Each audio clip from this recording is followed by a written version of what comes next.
friends, I am Karl Amardeep from the Winning Edge, and as we had promised to you, we get heroes from the armed forces to get to talk to you. And I have one gentleman from my own battalion, Captain Sachin Bali.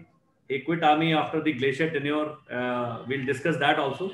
But Sachin's life is a case study in itself, and you will realize that when we say never say die attitude, Sachin has all of it. I think even more than what should be authorized to one person, he has that kind of attitude. And I want Sachin himself to tell us his story. He is a bright young man, traveled world over, has got such beautiful, nice hobbies, is very very warm person. And since I was a company commander when he was a youngster in the battalion, and I have seen his heroics, his attitude towards life, and I think we can't have a better and more inspiring personality on our channel than Captain Sachin Bali. So Sachin, welcome to the Winning Edge on this show. uh, uh, I want you to say everything about you, and we'll start with yourself. What is Sachin, and tell us about more about your family. Definitely, sir. It's always a pleasure speaking with you. I'll start with, like you said, telling a little bit about myself. I was born in Delhi. I have a family of four, mom and dad, and a brother. Brother's been a journalist all along. He's been with the UN as well. Dad retired from the central government service, and mom retired as a teacher. I have done my schooling and my college from Delhi. I did my economics honors from Delhi University, and after that, I joined the army. I'll talk a lot more about what you want to know, but let's start with the discussion. I think good if it's be in a discussion mode. Yeah, so like most of the young boys and girls, Sachin is has gone through the same stages. He went to the school, he went to the college, and one fine day, the boy Sachin or the young man Sachin says, "Sir, I'll wear uniform." So, Sachin, that is the most important question. Actually, since I meet a lot of young boys and girls now that we have started this mentoring and coaching institute, I find them not very focused, and they say, "Sir, I'm trying for this also. I'm trying for this also." So, I would like to know from you, what was your motivation to join the army or wear the uniform? Definitely, sir. When the time came to actually decide on what I would want to do with my career, which I would say for me was the second year in college, my undergraduation, and that is the time I could relate myself in terms of my demeanor, in terms of what I stood for with the defense forces. And somehow I developed a tunnel view, something like this is what I really want to do. My parents expected me to probably apply for MBA, do an MBA, and get into a usual corporate job. But I knew this is what my calling was, and I'd spoken to some of my friends, brothers who were in the army as well. I've seen them, and as everybody else sees in the news and know about the army as well. This is the which I feel is the only profession which is apolitical, which is beyond religion, which is beyond caste, color, and serve the true purpose. And my calling was essentially to be physically present and contribute to something that I believe in, than being sitting in a drawing room or in a living room and talking about it. So basically, the drive to be physically present and contribute in the way that I wanted to. That's what my calling for the army was. And in the second year of college, when I actually decided this is what I want to do, I went for it. And I gave myself, just to be very truthful, I gave myself one chance. I said, and this is one of those things, sir, which, is a bit natural. At the risk of sounding a bit confident, I just knew that this was my calling, and I really wanted to give it a try. I did have a plan B and plan C, which I'll talk about later, but this is what my calling was at that time in second year of college. Actually, this question that if you're not joined the army, what was the plan B? So I think that's in my DNA. If I fingers crossed, that would sort of a thing. I usually don't put all my eggs in one basket, and that's what I tell everybody else as well. Because probability of something happening is 50%, and the other 50% is of that not happening. So my plan B and plan C at that time was, if not the army, which was my true calling, then I knew that I would not probably give up. I had a parallel thing that I wanted to do. I was interested in either getting into the foreign trade thing. So I did enroll into a foreign trade course. I wanted to, somehow I had this thing that I would, if not the army, then probably I'd like to be in the glass manufacturing or probably garment business. And second was to do my MBA, which the world was wanting me to do, or all my peers were actually aiming towards. That I enrolled for masters in economics as well. I was doing my bachelor's in economics. Those were my plan B and C. And but I was thankful that my plan A worked out, and that is what I really wanted.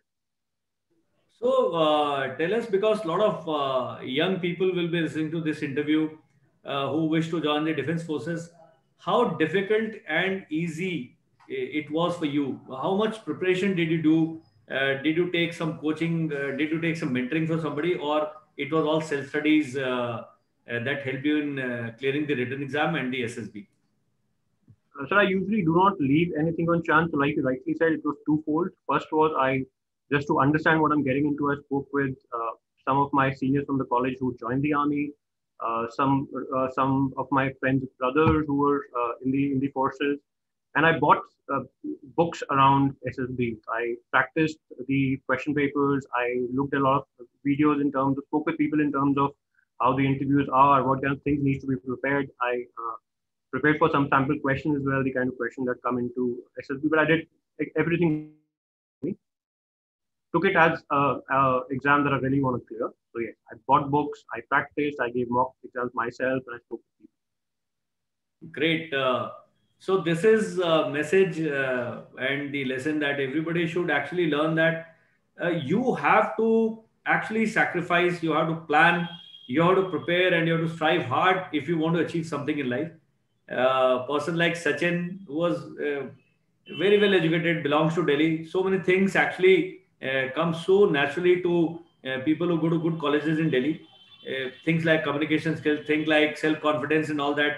You don't have to prepare for that. But Sachin actually had a plan B and plan C, but he says, my calling was for the armed forces, and he did have a plan. He prepared well. He must have studied for at least 1 year. And like he said, he got the books, he spoke to people.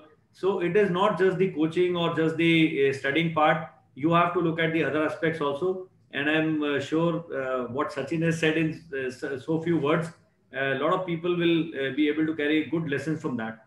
So you joined OTA, and a number of youngsters do I meet on Instagram, on Twitter, and all. They actually are very, very interested in finding out how's the life in OTA and how's the life in training academy. Though I've been a company commander in IMA, I can tell you from the other side. But we want to hear this side of the story.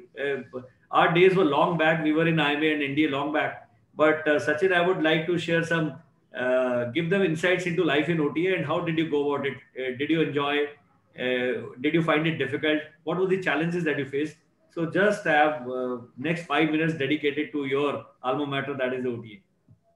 Definitely. So my point of view is definitely from 2000. A lot of things have changed in terms of infrastructure and the things that cadets can do now, gentlemen cadets and lady cadets can do now.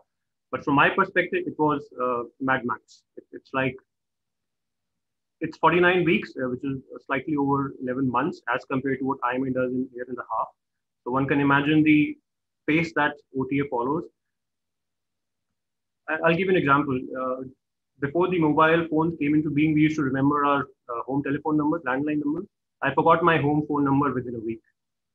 So it actually breaks you down, not just physically, but mentally, because their aim is to make you an officer and a gentleman in about a year. So they make sure that you leave all your preconceived notion, all your sense of schedule, all your sense of when to eat, when to sleep, what to do, what to expect, and then they mold you into a gentleman and an officer. As compared to IMA, from a cadet perspective, I would say one does not have time to recover from injuries. So one has to be really careful in terms of what you choose to do. Focus on the essential physical that needs to be cleared on your academics. But it's really a Mad Max. So first, in the junior term, you do not have time for even thinking about a lot of things, and body does not have time to recover from if you get any injury there. it's great in the terms of what you endure in those 11 months prepare you for the days ahead.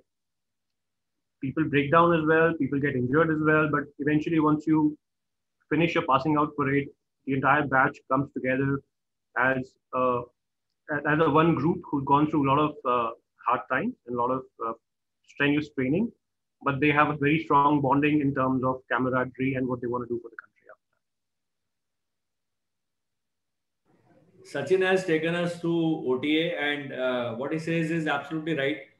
He says, I forgot my home phone number in a week's time. So that is what military training does to you. I have already shared in previous talks and the videos with the youngsters who are tuned into our channel that I used to tell my GCs also that human rights and logic are not applicable to military academies because your enemy does not believe in that. So why follow all these things? I said, yeah, human rights or logic and everything you can keep doing later on. Here, I am to make you military officers. So let's be very, very frank about it. The thing, and you can hear from Sachin. And one valuable input that Sachin has given that there is no time to recover. So if you happen to get injured, firstly, you must preserve yourself because you have to complete your training and the time is running fast. So much is packed, actually, you don't know what has hit you. That is how military academies are. And Sachin had joined my battalion, so that we'll discuss in part 2 of the interview. In the last part of part 1, I would like you to tell the youngsters. You also are in a corporate job now, and you have traveled the world. You meet youngsters and all kind of people all your time in your life. What is the difference between youngsters now and when you were young? Say we are talking of 1998, 99, 2000. Do you find any change? And keeping those changes in mind, what tips would you give to the youngsters who aspire to become anything, not only just join the armed forces, but who want to do well in life, to find happiness, to find their calling? What is the tip that Captain Sachin would like to give them? So I would say pardon me, the youngsters are the same what probably I was at that time. Reverse in age, I would be similar. Only difference would be the exposure and the knowledge that we have access to. And that is the tool that one who is deciding to choose any career, be it army or anything else, should leverage to make an informed decision. Do a bit of research, speak with the seniors, speak with people who are actually in that profession. What I do usually, most of my decisions are important. Open an Excel file, do a positive and a negatives order, and see which way is more in terms of making a decision. But like I said, this army for me was a little beyond that. It was more of a calling. So you shut out a lot of things which do not matter. And I think you cannot stop a youngster from feeling that way as well. All I can recommend is that speak with people around you. It's a fantastic profession. Get to know what you're getting into because you're committing your youth and some of the best years of your initial life to this profession. You'll come out really with the kind of learning which no other profession can give you. Will make you a gentleman for life. But do your research, be driven, don't let that fire in you die down. I would not say that do something that you don't want to do. I have always followed my heart. If there's an inner voice telling you to do something, there is a reason behind it. Follow your instinct, it'll never let you go wrong, but do your research. Present yourself, don't give it to anybody else, but present yourself the facts which are positives and negatives for you of getting into any profession or any act. Weigh that and take a decision. It's one life, you have to do what you really want to do. Don't let anything or anyone tell you not to do it. So Sachin believes in you only live once YOLO principle, and he says give it your best, stay focused, prepare yourself, don't leave things to chance. Yes, luck will has a role to play, but luck only favors the brave. If you yourself say, "Sir, I will not do anything and I'll leave everything on luck," I don't think you are going to achieve your dreams. And what Captain Sachin does is we have just discussed a very small part of his personality. I have seen Captain Sachin as a youngster in the unit, and I have seen the daring side of his, of which only fairy tales kind of stories or legends that are there that we talk about. Sachin is a legend in himself. In part 2 of this interview, we are going to speak more about Sachin's heroics in Siachen Glacier and how a rescue mission was led by Captain Sachin, which led to saving a lot of lives, which led to so much, such a big personal loss to him. We will discuss all that. And in part three, we'll see how Sachin has put everything behind, his injuries behind, all these things, and re-emerged like a phoenix. So this is going to be very interesting series of interview that we're doing to him because doing with him because of the time constraint of various social media platforms. We are going to break it down to parts of 15 minutes each. We'll take a short break here. Captain Sachin is here with us. He is going to share very beautiful parts of his career and tell us more about the army life, what he felt in the battalion in part two of the interview. So, all those who have heard Captain Sachin, I would request that you wait for part two of this interview and then subsequently part three. You will learn a lot only by hearing Captain Sachin talk to you. Thank you, Sachin. We will tune in again for part two. Pleasure all mine, sir.